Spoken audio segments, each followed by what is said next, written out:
பெரிய அளவில் எதிர்பார்க்கப்பட்ட டே 56 ரிவ்யூ தான் பார்க்குறோம். அதாவது இந்த போர்ஷனை ஃபர்ஸ்ட் பார்த்துருவோம். ஏன்னா சில இடங்களில் நம்ம பேசிட்டு போகும்போது மறந்துடுது. சௌந்தர்யா அண்ட் ஜெஃப்ரி அவங்க பேசிக்கிட்டு இருந்ததுல வந்து நேற்று வந்து நான் கேப்டன் பதவியை விட்டு கொடுக்க போறேன் அப்படிங்கிற மாதிரி ஜெஃப்ரி பேசிக்கிட்டு இருந்தாரு. இன்னைக்கு பேசும்பொழுது நேற்று நான் என்னுடைய ரிவ்யூவில் முடிக்கும் போது சொன்னது தான் சௌந்தர்யா சொல்றாங்க. அதாவது கேப்டன்கிறது அது ஒரு பொறுப்பு. அது வந்து நம்ம எப்படி நம்மளுடைய அந்த தலைமை பண்பு என்னங்கிறத ஏற்படுத்தும் ஒரு நிகழ்வை தவிர்த்து இது ஒரு நாமினேஷன் ஃப்ரீ பாஸ் அப்படின்லாம் நம்ம நினைக்கவே முடியாது அப்படின்னு இருந்தோம். பட் சௌந்தர்யா பேசியிருக்காங்க. ஜெஃப்ரி வந்து நான் கேப்டன்ஷியில ஜெயிக்க போறேன் அப்படின்னு முடிவு பண்ணியிருக்காரு. பாப்போம் நாளைக்கு என்ன ரிசல்ட்னு. எனக்கு தெரியும் யார் கேப்டன்னு. கண்டுபிடிச்சிட்டீங்க இல்லையா? சரி, யாரு? லெட்டர் ஜே தான். இப்ப இவரு வந்திருக்காருங்க. சேதனை வந்து ஒரு பொம்மையை தூக்கிட்டு வந்தாரு. இந்த பொம்மையை வந்து போட்டு பிச்சு எடுத்துட்டானுங்கப்பா அப்படின்ட்டு. ஆனால் பொம்மை டாஸ்க் அப்படின்னு வரும்போது செம்ம ஹைலைட் ஆனது சீசன் 6. அதுதான் பயங்கரமான ஒரு இம்பாக்டை கிரியேட் பண்ணுறது. அதெல்லாம் இதெல்லாம் போடுவார் கமல்ஜி, குறும்படெல்லாம் போடுவார். அந்த சூப்பராக இருக்கும். அது வந்து அசீம் வந்து ஒரு கேம் ஆடுவார். அந்த பொம்மையை வந்து அது நல்லா இருக்கும், ஒரு ஸ்ட்ராட்டஜி பண்ணி ஆடுவார்.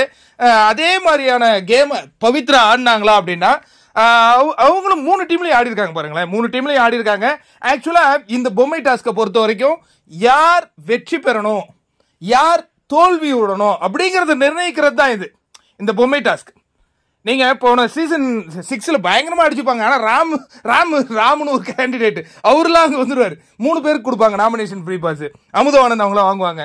அந்த டஃப் கண்டஸ்டன்ஸ் எல்லாம் வெளில வந்துருவாங்க. இங்க அப்படியே ஒரு மாதிரி நடக்கும். அது இங்க பவித்ரா ஆடினது நல்ல கேமா அப்படின்னா இந்த பொம்மை டாஸ்க் அந்த மாதிரியான கேம் தான். அதாவது உங்களையும் காப்பாத்திக்கணும், அதே மாதிரி நீங்க ஒரு டீல் ஏதோ ஒன்று வச்சு உள்ள அது போயிட்டு இருக்கணும். அது ஒரு சுவாரஸ்யம் தான். ஆக்சுவலா சேதனை அதை பாராட்டுறது தான் கூப்பிட்டுருக்காரு.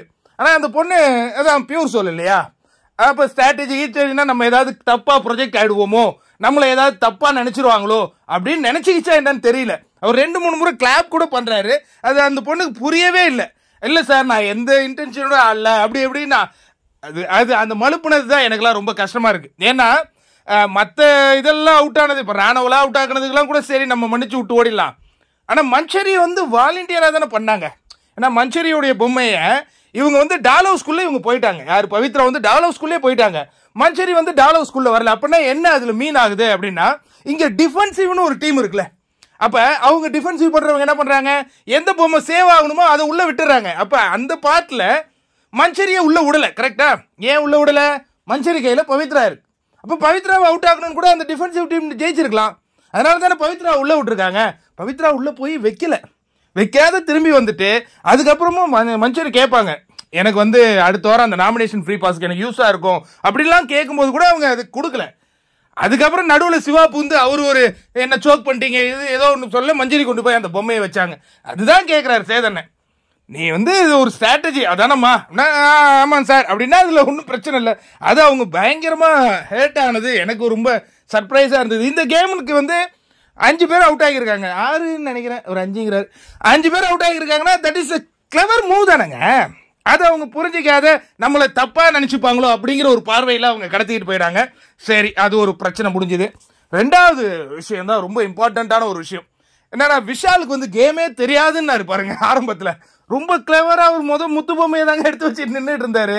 அது முத்து பேசும்போது சார் கெஞ்சனேன் கதறினேன் காலில் விழுந்து கதறினேன் சார், உனக்கு என்னதான் பிரச்சனை, என் பொம்மை உள்ள போகணும், நான் அங்கங்க போய் தேடி அவன் பொம்மையை உள்ள வச்சுதான் சார் நான் என் பொம்மையை உள்ள வச்சாங்க. இப்போ வந்து கேம் தெரியாது அப்படிங்கும்போது இவர் சொல்லாரு, சேது பொம்மை விளையாட்டு உங்களுக்கு தெரியாது இல்ல விஷால், நீங்க வெளில வந்து ஒரு புக்கு போடுங்க, வருங்கால பிக் பாஸ் போட்டியாளர்கள் அதை படிச்சுட்டு உள்ள வருவாங்க அப்படின்னு அந்த பஞ்செல்லாம் செமையா இருந்தது. அதுக்கு அடுத்து நம்ம பெரியதும் எதிர்பார்க்கப்பட்ட அந்த இஷ்யூ, அதாவது ரெட் கார்டு கொடுக்குற அளவுக்கு இதுக்கு ஒரு விஷயம் இருக்கா அப்படின்னா அது பிசிக்கல் கேம்ல தள்ளு முள்ளுகள் ஏற்படும். அதை ஸ்போர்ட்டிவா நம்ம எடுத்துக்கணும். அதுதான் வந்து சரியான ஒரு விதமா இருக்கும். அந்த இடத்துல மன்சரி வந்து ஸ்போர்ட்டிவா எடுத்துக்கிட்டாங்க. அதனால அந்த இடத்துல வந்து அவங்க பாராட்ட பெற்றதுக்கு தகுதியான ஒரு மனிதராக இருந்தாங்க. சேதனவும் பாராட்டினார். இன்னொரு விஷயம், இந்த அழுத்தினது பிடிச்சது ஹுக் பண்ணது இது எல்லாமே கேமின் ஒரு பார்ட்டா சேதனனும் கடந்து போறாரு. ஆனா எங்க அவரு ஆக்ரோஷம் ஆகுறாரு, மக்களாகிய நாம் ஆடியன்ஸ் நம்ம எங்க டென்ஷன் ஆகணும்னா அந்த கேம் எல்லாம் முடிஞ்சு பஸ்ஸர் அடிச்சதுக்கு பிறகு ரயானுடைய பொம்மை உள்ள போல, அதுக்கப்புறம் ஒரு கோபமா வந்து ஒரு பஞ்ச் அடிக்கிறதுக்கு வருவார்ல, அது தப்பு. ரயான் பண்ண அங்க டெம்பர் அவர் லூஸ் பண்ண கூடாதுங்க. இந்த பிக் பாஸ் வீட்டில் ஆகக்கூடாது. சப்போஸ் டப்புன்னு அடிச்சு மூக்கில் ஈக்கில் போட்டு ரத்தம் வந்திருந்ததுன்னா டிஸ்குவாலிஃபைடு. யாரு? ரயான். ஒரு சின்ன ஒரு கோபத்துக்காக நீங்க போட்டியிலேருந்து டிஸ்குவாலிஃபை ஆகுறது எவ்வளோ பெரிய கஷ்டம். அதுதான் வேண்டாங்கிறார் சேதன். நல்லா அதை அட்ரஸ் பண்ணாரு. பட் அதுக்கு எல்லோ கார்டு இது இந்த சீசன்ல இல்லையா, ஒரு வார்னிங் பண்ணார். எப்படி பண்ணார்னா, இதுக்கு மேல நான் இந்த விஷயத்தை இதுக்கப்புறம் ரிப்பீட் ஆனா பேசவே மாட்டேன்னா அப்படியே அங்கேருந்து கேம்லேருந்து எடுத்துருவோம். அதுதான் அதில் மீனிங் வந்தது. அதுலேயே அந்த வார்னிங் எல்லாமே உள்ளே இருக்குன்னே நம்ம கண்டிப்பாக எடுத்துக்கலாம். அதுக்கு அடுத்த ஒரு விஷயம் வந்து, அந்த கேம் நீங்கள் எப்படி ஆடினீங்க அப்படிங்கும்போது 3 கேங்காக ஆடி இருக்காங்க. என்னென்ன கேங்குன்னா, தானா சேர்ந்த கூட்டம்னு ஒரு கேங்கு, ஆதரவற்றோர் குழு அப்படின்னு ஒரு கேங்கு, கோவா கேங் அப்படிங்கிற ஒரு கேங்காக தான் நாங்கள் ஆடினோம் சார்.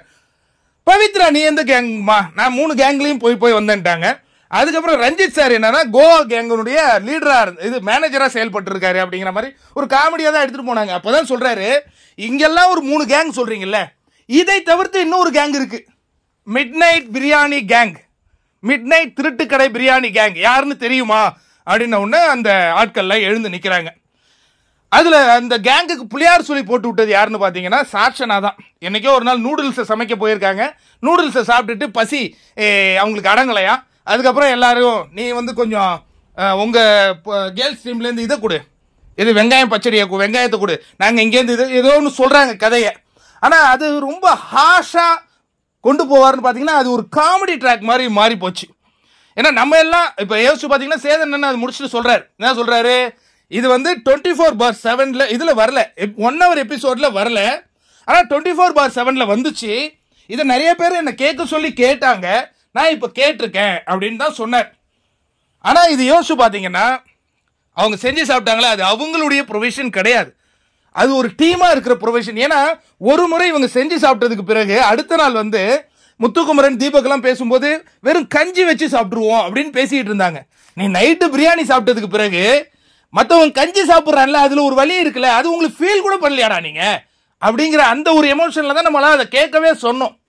அது நேற்று மஞ்சரிக்கு ஒரு அற்புதமான வாய்ப்பு வந்தது, அதை அழகாக பயன்படுத்துவாங்கன்னு பார்த்தோம். பட் அவங்க மிஸ் பண்ணிட்டாங்க. பட் சேதனனும் அதை வந்து ஒரு பெரிய விஷயமா இல்லாமல் ஒரு காமெடி மாதிரி அதை அட்ரஸ் பண்ணிட்டு போயிட்டார். கேட்க சொல்றாரு, நீங்க இவங்க பண்ணியிருக்கிறது சரியா அப்படின்னா சௌந்தர்யா எழுந்து, டே நான் திருடி சாப்பிட்றத பெரிய குற்றம் சொன்னீங்களா, சீஸ் எடுத்தேன்னு இப்படி பண்ணியிருக்கீங்களா அக்க போரு, நானும் இனி திருடி தான் சாப்பிட போறேன்ட்டு போறாங்க. அதுக்கு அடுத்தது யாரோ ஒருத்தவங்க எனக்கு எதுவும் ஒரு பருக்கு, அந்த மாதிரி தான் அது போச்சே தவிர்த்து ஒரு சீரியஸ் நோட்ல போல. ஜாக் மட்டும்தான் கொஞ்சம் அதை சீரியஸா அட்ரஸ் பண்ண மாதிரி இருந்துச்சு. பட் 2 முறை தான் சாப்பிட்டுருக்காங்க அப்படின்னு சிலர் அங்க நினைச்சிருக்க, 3 முறை நடந்திருக்கு. ஏன்னா 3வது முறை விஷால், தர்ஷிகா, அன்சிதா, ஆனந்தி மட்டுமே அதுல இருந்தாங்க. அதுதான் அவங்களுக்குள்ளேயே ஒரு குழப்பம். அதெல்லாம் வந்து ஒரு காமெடியா அட்ரஸ் பண்ணிட்டு போயிட்டாரு. உத்தமன்கள் இவங்க, அது வஞ்ச புகழ்ச்சேனி, டே நீங்க திருட்டு பசங்கடா அப்படிங்கறத சொல்லாம சொல்லியிருக்காரு. இப்ப முகத்தை கொண்டு போய் எங்க வச்சுப்பீங்க, இனி அந்த நேர்மை ஈர்மன் பேசுவீங்களா அப்படிங்கறது தான். பட் இதுக்கப்புறம் அந்த இதனுடைய இம்பாக்ட் இன்னைக்கு ஏற்படாது வீட்டுக்குள்ள. ஏன்னா பிக் பாஸை பொறுத்த வரைக்கும் அதுக்கப்புறம் அப்புறம் பேசுவாங்க. இந்த எழுந்து நின்றவங்களால அந்த நேர்மை, உண்மை, மற்றவங்க பொருளை எடுக்கக்கூடாதுங்கிற எந்த ஒரு விஷயத்தையும் பேசும் தார்மீகத்தை அவங்க இழந்திருக்காங்க. அதனுடைய இம்பாக்ட் இன்னைக்கு தெரியவே தெரியாது அவங்களுக்கு. அது காமெடியா கடந்து போயிருக்காங்க. பட் பின்னாடி பேசிக்கிட்டே இருப்பாங்க. அதுக்கு அடுத்த ஒரு முக்கியமான விஷயம் எதை அட்ரஸ் பண்ணார் அப்படின்னு பார்த்தீங்கன்னா எவிக்ஷன் ப்ராசஸ். எவிக்ஷன் ப்ராசஸ்க்கு முன்னாடியே வந்து ஜாக்லின், அன்ஷிதா அவங்களுடைய போராட்டத்தை வந்து அப்சர்வ் பண்ணி 2 பேரையும் ஒரு சேர சேவ் பண்ணார். இந்த இடத்துல ஜாக்லின் கொடுத்த வாக்குக்காக நின்னாங்க. அந்த இடத்துல அன்ஷிதா கேம்ல நிக்கணுங்கிறதுக்காக நின்று இருந்தாங்க. மஞ்சரி அவுட் ஆகணும் அப்படிங்கிற ஒரு நிலை. அதாவது ஜாக்லினுடைய எண்ணம் பாசிட்டிவ்னா நான் வாக்கு கொடுத்தேன் அதுக்காக நிக்க போறேன்னு. அன்ஷிதா வந்து அவங்க எடுத்த முடிவு வந்து அவங்களுக்கு மஞ்சரியை பிடிக்கல, அவங்கள வெளியேற்றணும்னு நின்று இருக்காங்க. 2 பேருடைய ஒரு கருத்து. ஆனால் என்னைக்குமே அந்த பாசிட்டிவ் தான் வெற்றி பெறும் அப்படிங்கிற மாதிரி அந்த டாஸ்க்ல ஜாக்லின் வெற்றி பெற்றாங்க. அதுக்காக அவங்க 2 பேரையும் சேவ் பண்றாரு. அதுக்கப்புறம் வந்து இவங்க விஷால் அண்ட் சத்யாவெல்லாம் சேவ் பண்றாரு. ரயானை வந்து சேவ் பண்ணும்போது ராணுவ வாயால சொல்றாரு, அதுக்குள்ள ஒரு சுமூகமா போங்கன்னு. பட் அந்த பையன் ராணுவ வந்து மனப்பூர்வமா மன்னிப்பு கேட்டாப்புல. இன்னொன்று அந்த ராணுவருடைய அந்த ஃபேஸ்லேயே நீங்கள் பார்க்கும்போது தெரியும் நாம் ஒரு தவறு செஞ்சுட்டோம் அப்படிங்கிறது அது ஃபீல் பண்ணது. அதுதாங்க வாழ்க்கையில் ரொம்ப ரொம்ப முக்கியம். தவறு செய்கிறது முக்கியம் கிடையாது. தவறு செய்ததுக்கு பிறகு தான் செய்த தவறை மனதார ஒத்துக்கொள்வது மிக சிறந்த ஒரு விஷயம். அது அந்த ராணுவ நான் பார்த்தேன், மகிழ்ச்சி. ரயான் அதை உணர்றாராங்கிறது அவருடைய பாடி லாங்குவேஜில் நம்மளால் உணர முடியல. ஜெஃப்ரி அது அந்த முரண்டில் அது நடந்தது, அது வந்து ஒரு கேமாக தாங்க நான் பார்க்குறேன். அதுக்கப்புறம் அந்த நாமினேஷன் எவிக்ஷன் நடந்தது. சிவகுமார் எவிக்ட் ஆனார். சிவகுமார் எவிக்ட் ஆகும்போது ஒரு விஷயத்தை கோடிட்டு காட்டுறார். நம்மளே வாழ்க்கையில் அது பேர் நிறைய பேருக்கு நடக்கும். நம்ம சில பேர் பார்த்த உடனே இவன் நம்ம ரொம்ப கெட்டவன், இவன் சரி கிடையாது, இவன் ஒரு டாமினேட்டிங் பர்சன். ஆனால் நீங்கள் நல்லா பழகினதுக்கு அப்புறம் தெரியும் அவன் நல்லவனா இருப்பான். புரியுதுங்களா? இவர் வந்து அந்த குறும்படம் போடுறதுலே காட்டாங்களே, இவர் தீபக் மேலே எவ்வளோ ஒரு வெஞ்சன்ஸாக இருக்காரு. ஆனால் நேருக்கு நேராக பேசல, பின்னாடி பேசிக்கிட்டே இருந்தார். அதுதான் சிவகுமாருக்கு பேக் ஃபயரே ஆச்சு. சிவகுமார் நீங்கள் இந்த வீடியோ பார்த்தீங்கன்னா நீங்கள் அனலைஸ் பண்ணீங்க. நீங்கள் ஏன் வெளில போனீங்கன்னா நீங்கள் உங்களுடைய தாட்டை முகத்துக்கு நேராக வைக்காம பின்னாடி பேசிக்கிட்டே இருந்தது மக்கள் ரசிக்க மாட்டாங்கங்க, ரசிக்கலை. அதுதான் நீங்கள் வெளியேறியதற்கான காரணம். பட் உங்களுடைய ஆக்டிங்லேயோ உங்களுடைய அந்த என்டர்டைனிங் பண்ண ஒரு கலைஞனாக நீங்கள் வரதுலையோ யாருக்கும் எந்த வித மாற்று கருத்து இல்லை. உங்களுடைய லைஃப் சிறக்க தான், வாழ்த்துக்கள். ஆனால் அந்த ஒரு குறும்படத்தில் நான் பார்த்தேன், அருண் கிட்ட உட்காந்து ஒரு அனுமான் கேட்குற மாதிரி ரொம்ப இதுவாக கேட்டார். அப்போ கூட அருண் வந்து போய் ஜெஃப்ரி பொம்மையை வச்சுட்டாரே அப்படிங்கிற அந்த வருத்தம் சிவகுமாருக்கு இருந்திருக்கு. அந்த குறும்படத்தில் ரொம்ப கிளியராகவே வருது. அதான் அவருடைய பயண வீடியோவில் என்னடப்பா அப்படின்ட்டு. பட் அந்த நாமினேஷன் ஃப்ரீ பாஸ் கிடைச்சிருந்ததுன்னா அவர் அடுத்த வாரம் தான் சேவ் ஆயிருப்பார். இந்த வாரம் அவருக்கு சேவ் கிடையாது. அதை நிறைய பேர் வந்து தவறாக சொல்கிறாங்க. அந்த நாமினேஷன் ஃப்ரீ பாஸ் இருந்தால் இந்த வாரம் அவர் சேவ் ஆயிருப்பாரு அப்படின்ட்டு. அது அடுத்த வாரத்துக்காக தான் அவரால் யூஸ் பண்ண முடியுங்கிறத நம்ம இந்த இடத்துல சொல்லிக்கிறோம். எனவே அவர் வந்து வாக்குகளில் அன்அஃபிஷியலாக அவருக்கு கீழே 2 பேர் இருந்தாங்க. அப்படி இருக்கும் பொழுது இவர் போனாருன்னா அது அஃபிஷியல் ஓட்டிங், அது அவங்களுடைய டிசிஷன் தான், நம்ம தலையிடுறதுக்கு ஒன்றும் இல்லை. பட் அவருடைய பிக் பாஸ் பயணம் இந்த இடத்துல முடிவுறது தான் மிக சிறப்பாக இருந்தது. ஏன்னா அவர் கேம் வந்து பெருசாக ஆடலைங்க. அதுக்கு அடுத்ததான ஒரு விஷயம் பார்த்தீங்கன்னா இன்ட்ரெஸ்டிங்கான விஷயம் வேற என்ன நடந்தது, வேற என்னப்பா நடந்தது, சேதனை வந்து கடைசியாக அட்ரஸ் பண்ணும் பொழுது ஒரு விஷயம் சொன்னார். நாம் எதிர்பார்த்ததை விட இந்த முறை நல்லா பண்ணியிருக்காங்களே அப்படின்ட்டு. அதான் நான் தான் சொல்றேன், 50 நாளுக்கு பிறகு ஆட்டம் சூடு பிடிச்சிருக்கு. இன்னும் ஒரு விஷயம் என்னன்னா, சேதனை நேத்து அந்த கப்பு கழுவாத விஷயத்தையும் அந்த தோஸ்டுக்கும் ரொம்ப டைம் இழுத்துட்டாரோ அப்படிங்கிற ஒரு எண்ணம் எனக்கு ஏற்பட்டுச்சு. அதை நான் போன ரிவ்யூலையும் சொல்லியிருந்தேன். இன்னொரு விஷயம் வந்து ஒரு ஆடியன்ஸ் கிட்டேருந்து ஒரு கேள்வி வர மாதிரி ஒரு செக்மெண்ட் இருந்தது. அப்போ வந்து அவங்க சொன்னாங்க, நாங்கள் வந்து 1 hour எபிசோட் பார்க்கும்பொழுது நீங்கள் எல்லாரையும் பேச விடாத நிறுத்துறீங்களோ அப்படிங்கிற ஒரு எண்ணம் வந்தது. பட் இங்கே வந்து பார்க்கும்போது தான் தெரியுது நீங்கள் நிறைய ஸ்பேஸ் கொடுக்குறீங்க. அவங்க தான் கரெக்டான ஒரு எப்படின்னா இப்போ இருக்கிறவங்கெல்லாம் சுற்றி தாங்க விட்றாங்க, கரெக்டாக முடிக்க மாட்டேங்கிறாங்க. அதை ஒன்று பதிவு பண்ணாங்க. இன்னொன்று நீங்கள் சாட்சனாவுக்கு ஃபேவரட்டாக, உங்களுக்கு சாட்சனா உங்களால் தான் காப்பாற்றப்படுறாரா ஏன்னா உங்கள் கூட நடித்ததுனால அப்படிங்கிற ஒரு எண்ணம் இருந்தது அப்படின்னு ஒரு மக்கள், அது எல்லாருக்குமே இருக்குதான். ஆனால் இப்போ இல்லை அப்படிங்கிறாங்க. அது ரெண்டுமே சேதுவை டிஃபெண்ட் ஏன்னா நிறைய பேர் கேள்வி கேட்டிருக்காங்க இல்லையா, இதை மட்டும் தான் நமக்கு ஒளிபரப்பு இருக்காங்க. அவர் நேர்மையாக தான் பண்ணுறாரு அப்படிங்கிறதுக்கு அதை பதிவு பண்ணது போல் எனக்கு தோணுச்சு. எனிவே ஒரு நல்ல எபிசோடு தான், இன்ட்ரெஸ்டிங்காக இருந்தது. பட் அந்த எந்த ஒரு விஷயம் அந்த இது தச்சிக்கிட்டு இருந்தார்ல, பொம்மை தச்சிக்கிட்டு இருந்தால, அது சில பேருக்கு ஹேட் ஆகிருக்கும்ல உள்ளே இருக்கிற போட்டியாளர்களுக்கு. சிவா சொன்னார் இங்கே இருக்கிறவங்க எல்லாருமே ரொம்ப நல்லவங்கன்னாரு. அப்படி கிடையவே கிடையாது சிவா, எல்லாமே கேம் ஆடுறாங்க.